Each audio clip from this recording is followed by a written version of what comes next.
Let me explain something to you about a dollar broth. Y'all all right? Because you got to get this. Because what he did was, let me get a glossary here. So now what they do now, they put out the books now, but they parallel with them. They parallel them with Christian things and saying that they went hand in hand, and one was an extension of the other. That's a lie.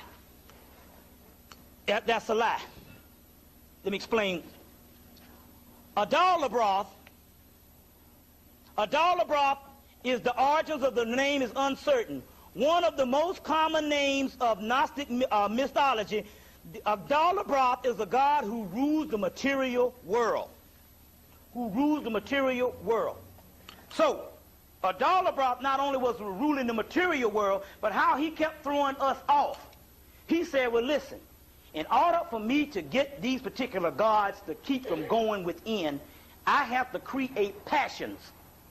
So he created what you call beauty. And in beauty, all the creation of jewelry, all the creation of things, material things that keep you from going. You see, before then, we used to understand that we were gods, and we were just like any other thing on the earth. We could sustain ourselves and go to the highest level of spirituality because we understood that we were gods, or the knowledge of self.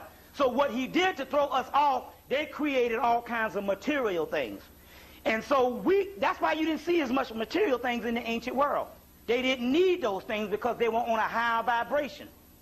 Now what he did was, after the dollar broth's last thing is when he got the Romans to start killing people, a dollar broth knew hell. He said, I got these white people who would control the earth now, because the black people used to control the earth, but they were spiritual beings. But the white people who can control the earth now, I can directly send my evil archons. So each one of these 7 planetary archons, they created other spirits, counterfeit spirits. And those are the ones that's inside of this particular beast. So as a result of them being in this particular beast, they can control the world. And basically, what does he do? The white man controls the world by making the material beautiful. He's 100% materialistic. So as a result, for the last 1,000 years, well, we can't say 1,000 years because Greece and Rome was built by black people and it was all spiritual purposes. But let's say from down Europe on up, so we'll basically say that his height of his beauty, we could say the last 700-800 years. And this is the magnitude of it, America, which is the home of commercialism. The white man's goal is to create beautiful and create a system that would make the earth look like heaven to trap you in it. That's why now we can't think of one thing, getting more riches. You see what I'm saying? I don't cut this off right. Getting more riches. So I don't tell you to not make no money.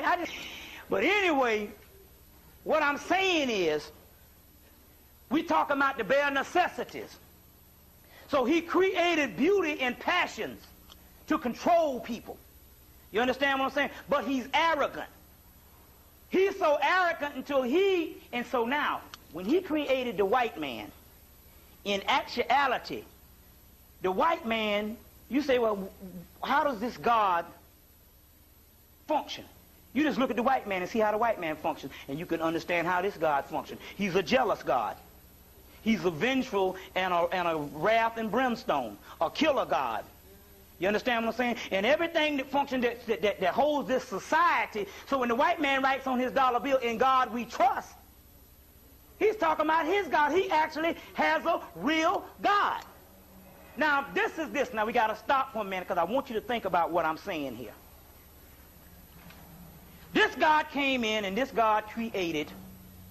He took all around the world, he took what is called the esoteric scriptures that's saying that you are gods and you belong to the host of heavens or the host of stars of heaven, and we are all one. And which scriptures, and he took the same scripture. Now what he would do is he would take the same scriptures and he would take the same scriptures and he would take the esoteric scriptures and make them exoteric where you worship him. In the Gnostic scriptures, the real scriptures, they say that this God made a covenant with Abraham. this God Yahweh. And he made a covenant with Abraham and promised this little group or whatever that he would save them. He would save them and everybody else would go to hell or whatever type thing if they can somehow make the scriptures as if they got to abide by laws, obey laws and all this particular stuff. You understand what I'm saying? To hold us down and hold us down in humanity. So now what I'm trying to say is this too. Then in 1945, they dropped the bomb on Hiroshima and all that. They went into Egypt and they dug up the original scripts. That means you got the scripts of the first 4 Gospels that the Romans and all the Christians are saying that was taught,